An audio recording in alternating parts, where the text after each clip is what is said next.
YONO 1வது அதிகாரம் 2வது வசனத்தை வாசிங்க. யோனா அவன் 1வது அதிகாரம் 2வது வசனத்தை வாசிங்க. ஸ்தோத்திரம். யோனா 1வது அதிகாரம் 2வது வசனம்.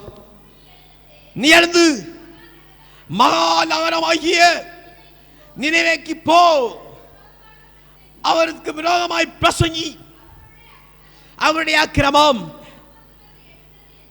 சமூகத்தில் வந்து எட்டுது என்று சொல்லி அவனுக்கு அறிவித்த பொழுது அவன் மனதில்லாதவனாய் போனான், வார்த்தையை கேட்டவனாய் போனான். அல்லேலூயா.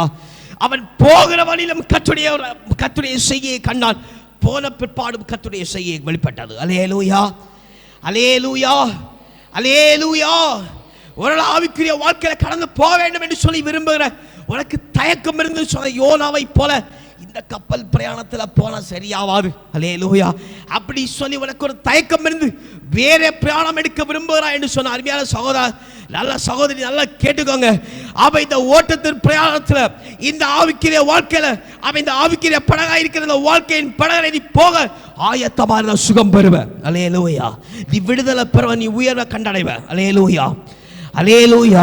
கர்த்தருடைய வார்த்தை உன் வாழ்க்கையை நிறைவேறும். அல்லேலூயா.